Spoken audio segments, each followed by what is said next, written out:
So, hello students, this is one of my favorite things to talk about. Today we're going to talk about vibration and matter. So, what we call matter is only a portion of the all that we can comprehend or understand through our senses. And if you have ever studied physics before, maybe in the school or in college, then they'll probably make you learn the definition of matter. And if you go to the textbook, it might say something like matter is the stuff that things are made of, which is a very general definition. Now, when I first started, I started as a chemistry and physics student, and then I was a physicist and astronomer, and so the definitions and what I understood about the world, it was all from textbooks and about mechanical, what we call mechanical physics, which is classes physics. When I went to graduate school and I also became a massage therapist, um, I started to learn about the alternative healing, or what you might say more spiritual side of things. Some people believe that those are pseudosciences, or are considered pseudosciences compared to, hardcore sciences like physics and astronomy and mathematics and things like that. So, but I wanted to come and talk about vibration because vibration is all things are connected through the rates of vibration, and it is only a label that's used to designate the manifestation of all within the range of our limited sensory apparatus. So trying to define this, even though every culture that I have studied, either that being the Hindu culture or the Chinese culture, has, even Native American culture has these vibration centers.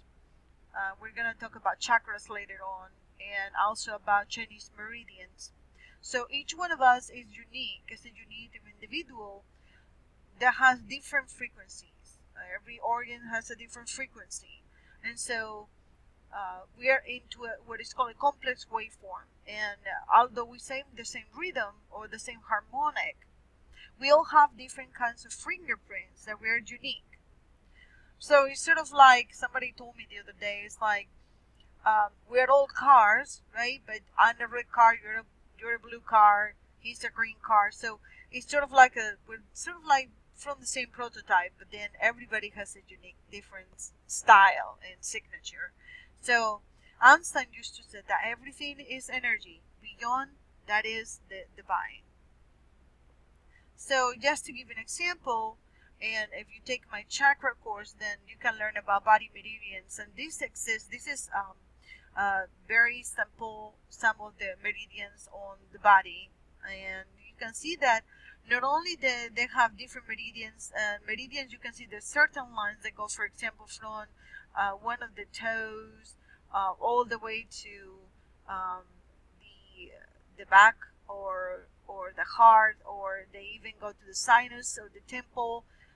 And so you can see also they have different colors, and that's because sooner or later, when you learn about the chakras, you will start learning that different colors manifest different energies, and so acupuncture is based on the body meridians, for example, and also massage is based on what is called the morphological fields, which are on top of the body meridians. So every culture follows a different kind of path, but pretty much all of them are saying that there's different points, or there's different centers of energy and rotation in the body that are affected when a person is out of balance or out of harmony, out of homeostasis, right? The chakras, which I'm not going to explain here because we could be talking about the chakras all day, but just for you to know, there's hundreds of them, but there's 7 that are the most famous ones, which normally is described by the different colors. And so you have your first chakra, which is the base root, or it's called Muladhara, and the second chakra, which is orange and is sacral, and then the solar plexus of Manipura, which is the yellow chakra. The green chakra is the heart chakra, And it is known or said that the heart chakra is the one that it is in control of the rest of the chakras. And the fifth chakra is the throat chakra, and pineal gland is more of a purplish color. The sixth, the brow or third eye, and then finally the mental aspect. Some people think it might be when you are enlightened one, right, or a Buddha, what is called a Buddha. Then you will reach the seventh chakra. Each one of the chakras, as you see, normally we go from the root to the crown chakra, covers a different aspect, not only emotionally but also once you learn the chakras, you will learn that like you can see the orange one is covers the emotional aspect, the yellow one is lower mental, the green is the astral body. Some people call that aura or morphological body. And then obviously as we go higher up, then the more enlightened the individual is. So the red and the orange chakra, and inclusive the yellow chakra, which has to do with self-esteem and power, um, are more of the everyday, and everybody has a partial in percentage of these chakras in different balance. And but when the chakras come out of balance, that's when people have physical ailments in the vital body or in the mental body. And there's a lot of mental diseases right lately, um, and so on imbalances. But they all start from the base of the root chakra, Muladhara. On the right hand side, you can see a picture of an individual in which some of the chakras are activated, and we pretty much human beings have what, if you remember when you study fifth grade science, they were talking about the earth and the magnetic field around the earth. Then the human body is very similar, in which we also radiate from our different chakras a certain energy that gets picked up by other people. Um,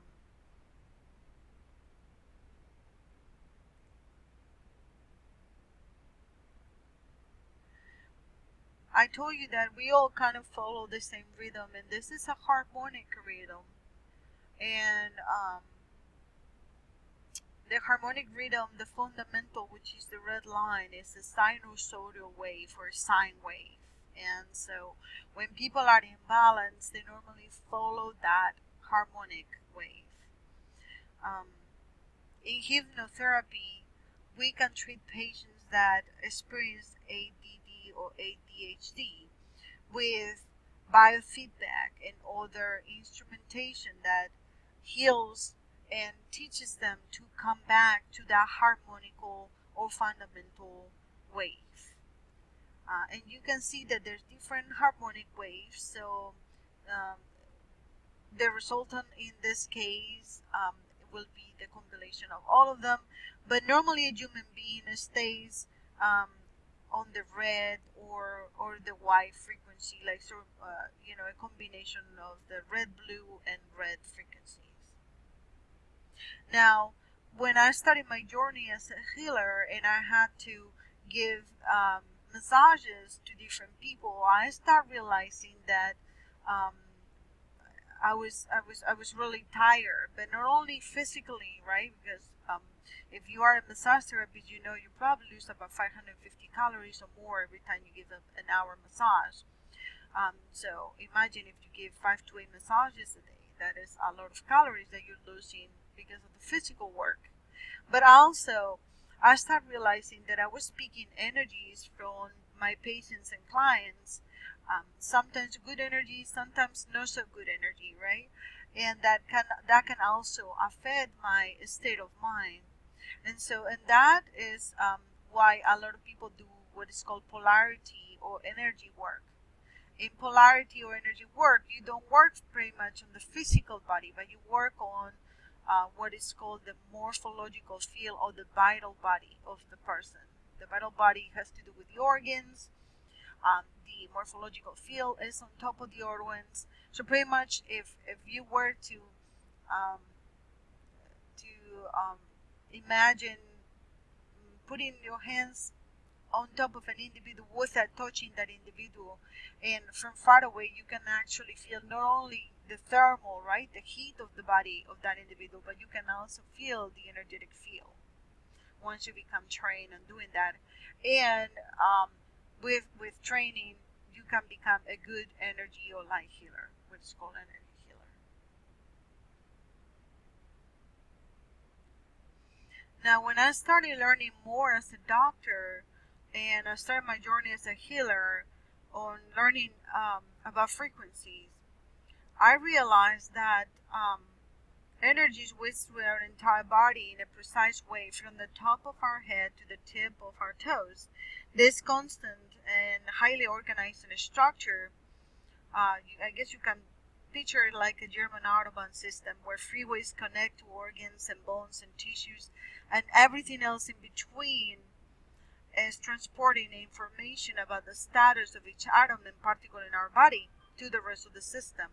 So when we are healthy and every molecule of our body operates smoothly, our aura or morphological field or even our chakra radiates and spins like it's supposed to, like a sinusoid wave or sine wave. It is in perfect harmony with the rest of the universe. However, when a system is and just to give an example, when the system is well lubricated and one oscillating with a sine wave, a meadow at the sunrise, singing birds in the spring, promotion at work, falling in love, a newborn baby, the flow of traffic posts, rush hour, all of these examples are, things that are positive and that, are examples of a perfectly pulsating entity. So tapping into such a harmoniously vibrating environment usually impacts other areas of our life very positively. So if the sine wave is strong enough, it can even equalize and correct these harmonious aspects of your life. A sinusoid is one of mathematics' core functions, describing a smooth, repetitive oscillation. A sine wave pattern is the most commonly wave pattern in the nature and the universe, and the most common waves in nature are light and sound waves, and they're both sinusoidal waves.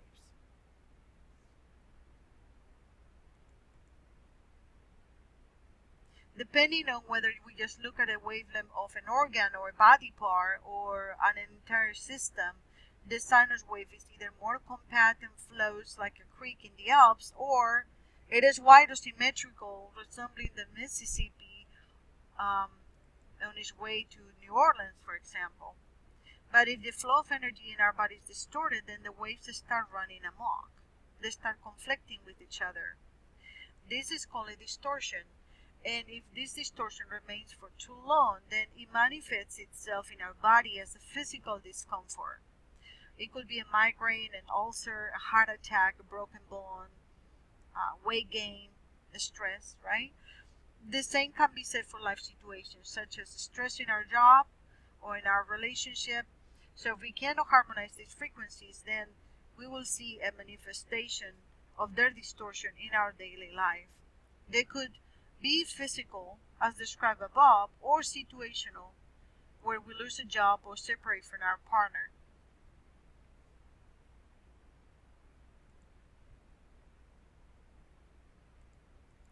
I hope that you enjoy this part of the lecture. I'll be talking more about this in our chakra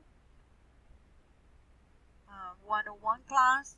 So if you are a massage therapist and you're enjoying this part of the work, then that will be beneficial for you. I hope you enjoyed the lecture. Next, we're going to be talking about the second law of hermetics, which is polarity.